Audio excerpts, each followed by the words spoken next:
Ya, langsung saja ya.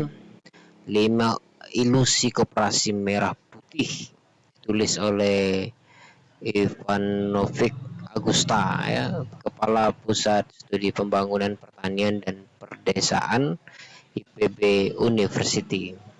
Ada 5 ilusi koperasi merah putih yang membuai pengurus desa. Lembaga ekonomi yang cocok untuk desa adalah BUMDes. Ini jelas sekali, ini headline dari opini ini dari Agusta IPB University. Terlepas dari berbagai macam polemik ya yang terjadi, bukan polemik, beberapa peristiwa yang belakangan ini kita lihat ada 5 calon pengurus atau pengelola koperasi merah putih wafat ya ketika latihan militer. Nah, 5 ilusi ini juga ada kaitannya dengan militer nanti. Mari kita baca opini ini. Kita mulai dari ringkasannya ya. Koperasi Merah Putih dibangun dengan sejumlah janji pemberdayaan masyarakat desa dan melibatkan peran pengurus desa. Itu awalnya. Oke, nyatanya semua janji pemerintah pusat itu tidak ada yang terbukti.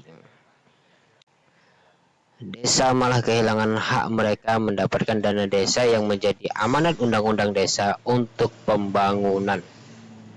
Nah, 3 poin ini isi dari beritanya. Mari kita langsung saja.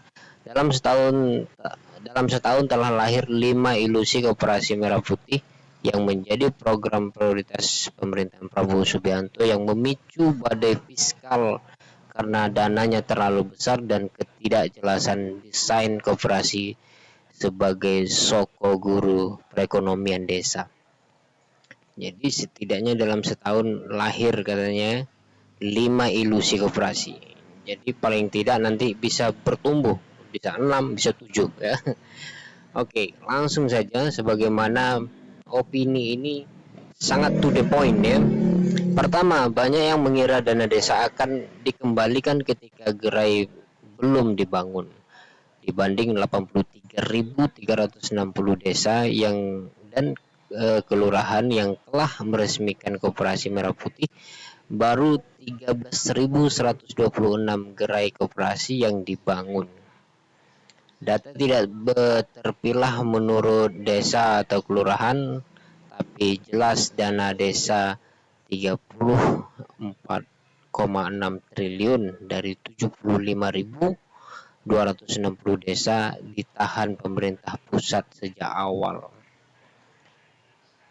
Perangkat desa mengira dana desa akan ditransfer kembali ke rekening kas desa ketika tahun ini pembangunan gerai batal dijalankan di lokasi setempat. Dikira begitu, ternyata tidak. Faktanya, Kementerian Keuangan hanya memotong dana desa begitu saja, lalu membelanjakannya secara bebas untuk memenuhi kepentingan pemerintahan pusat. Buktinya sepanjang September November 2025 telah dibatalkan pencairan dana desa periode kedua sebesar 9 triliun.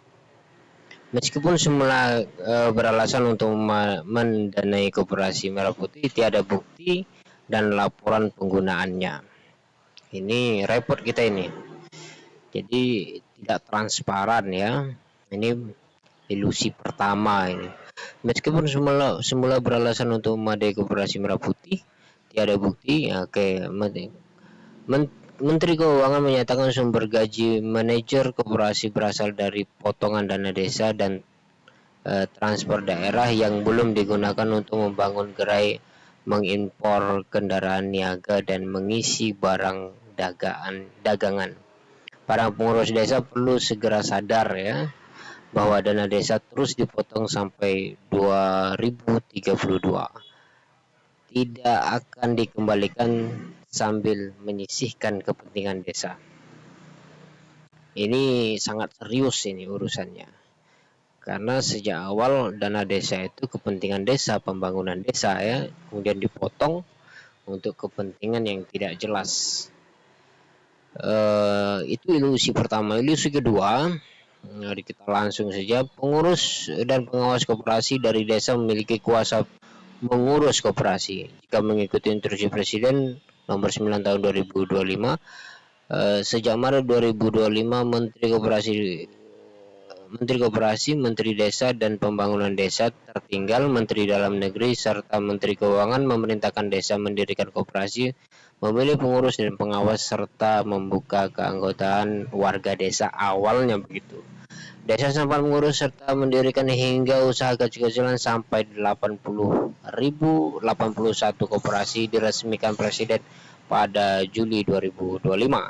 Namun hingga akhir tahun, Impres nomor 17 tahun 2025 menghabisi kuasa pengurus dan pengawas. Kejam sekali. Kita lompat saja. Ketiga, ilusi yang ketiga, kuasa pemerintah desa serta pengurus dan pengawas koperasi untuk mengontrol pekerjaan koperasi. Ini mereka diperintahkan menyediakan dan menggaji setidaknya 11 pekerja.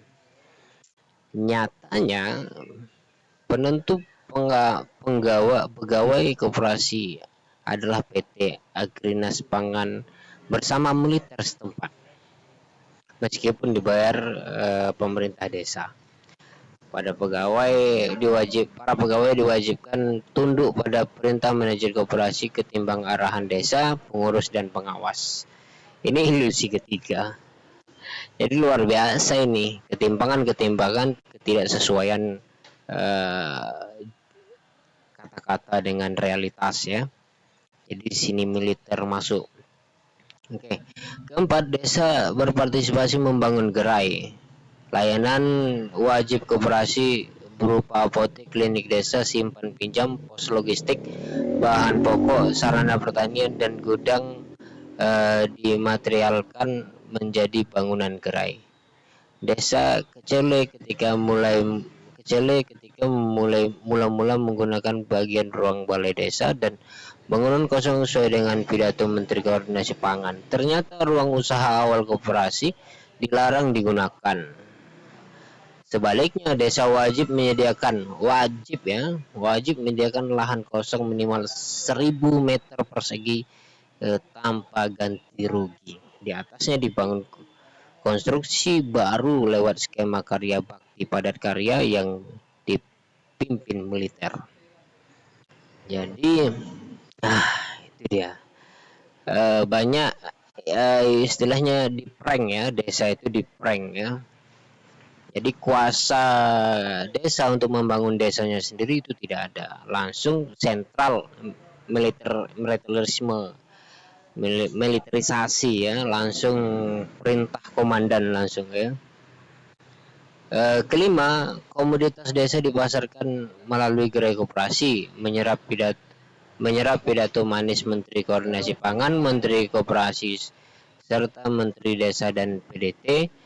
Desa mengira komoditas pertanian dan produk warga terpanjang di gerai-gerai. Kenyataannya saat operasi gerai diresmikan Presiden pada 16 Mei 2026, rak-rak gerai koperasi hanya diisi produk BUMN dan konglomerasi nan jauh dari desa.